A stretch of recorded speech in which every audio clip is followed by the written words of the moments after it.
Hoje, a gente vai mergulhar numa das rivalidades mais intensas e, olha, mais importantes de toda a Bíblia.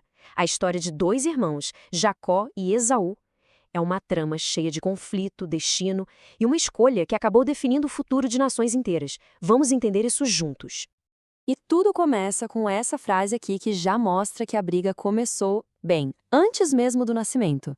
Imagina só, Rebeca, a mãe, sentiu os primeiros gêmeos da Bíblia lutando dentro dela. E essa luta não era uma coisinha boba, não.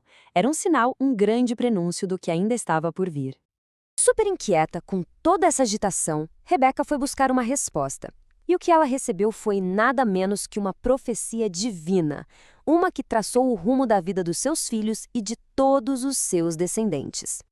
E é aqui que a história dá uma virada surpreendente.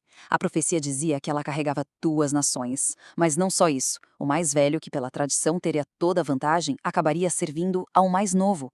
Gente, isso era algo que virava completamente de cabeça para baixo a lógica daquela época. Chocante.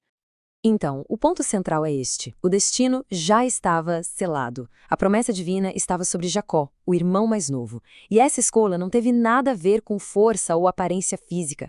Foi baseada num propósito divino que ia muito além da lógica humana, colocando o caminho espiritual bem acima do material. E aí, quando os meninos nascem, suas personalidades já começam a refletir essa profecia.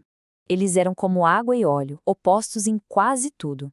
Cada um, desde cedo, já seguiu um caminho que o levaria direto para o seu destino. E essa tabela aqui mostra bem essa diferença.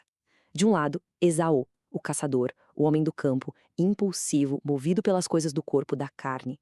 Do outro lado, Jacó, mais caseiro, tranquilo, observador e, o mais importante, espiritual, super conectado com a aliança que a sua família tinha com Deus.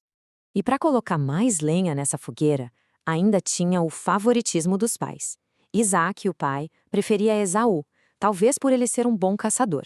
Já Rebeca, a mãe, protegia Jacó, provavelmente porque ela nunca se esqueceu da profecia que recebeu. Essa divisão em casa só aprofundou a tensão que já existia entre eles. Agora a gente chega no primeiro grande ponto de virada da história. É aqui que o conflito, que era mais abstrato, vira uma transação bem real, com consequências, olha, eternas. Mas antes de seguir, é fundamental a gente entender o que era a primogenitura. Não era só sobre receber mais herança, não. Era um conceito muito maior. Representava o pacto espiritual, a liderança da família e, o mais crucial de tudo, a continuação da linhagem da qual viria o Messias. Era um tesouro espiritual imenso. A cena é simples, mas diz muito. Esaú chega do campo, exausto, morrendo de fome.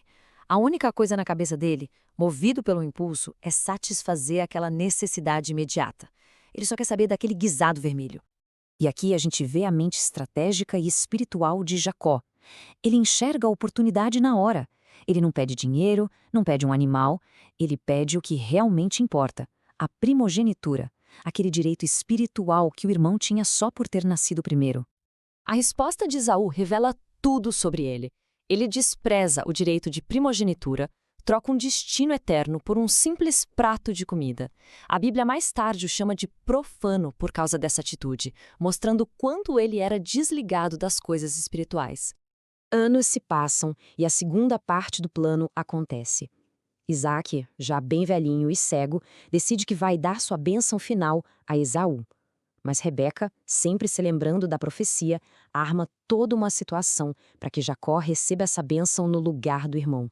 Agora, um ponto de atenção. Segundo a fonte, essa ação não é vista apenas como um engano, mas como o jeito que a profecia de Deus se cumpriu. A promessa já estava sobre Jacó desde o ventre, lembra? E esse evento foi o meio pelo qual essa promessa se tornou realidade. Como já era de se esperar, quando Esaú descobre o que aconteceu, a fúria dele é assassina. Ele planeja matar Jacó, o que força o irmão a fugir para salvar a própria vida. Mas o que começa como uma fuga vai se transformar numa jornada espiritual fundamental. Sozinho, fugindo, Jacó adormece e tem um sonho poderosíssimo. Ele vê uma escada que liga a terra ao céu e anjos subindo e descendo por ela. É uma visão clara, uma conexão direta entre o divino e o mundo terreno. E lá no topo da escada, o próprio Deus fala com ele. Ele reafirma a aliança, promete a terra e a sua presença constante. É a confirmação divina, o carimbo final de que Jacó, de fato, era o portador da promessa. Jacó acorda maravilhado e nomeia aquele lugar de Betel, que significa casa de Deus. Esse momento muda tudo para ele. Foi ali que o céu se conectou com a terra e o propósito divino foi selado na sua identidade. Certo. Então, o que tudo isso significa no final das contas? Vamos juntar as peças do quebra-cabeça e dar uma olhada nas revelações profundas e no significado profético que essa história toda carrega.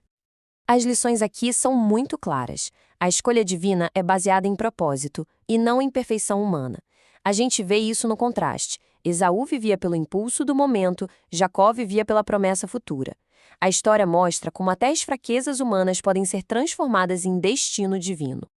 Num sentido mais amplo, os irmãos viram arquétipos, sabe? Esaú representa a carne, o ego, as paixões humanas. Jacó, por outro lado, representa o espírito, a promessa, o propósito divino.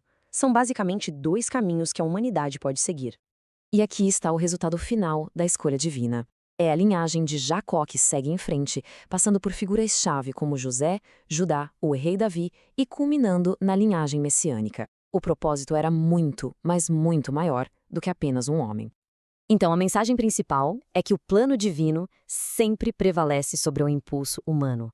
O destino triunfa sobre o carnal. E a graça, a graça subverte a nossa lógica e as nossas tradições para cumprir o seu propósito. E isso tudo nos deixa com uma pergunta para a gente refletir. Se o destino já está planejado, qual é então o significado das nossas escolhas? A história de Jacó e Esaú sugere que talvez as nossas escolhas revelem o destino para o qual a gente já foi chamado. Fica aí a reflexão.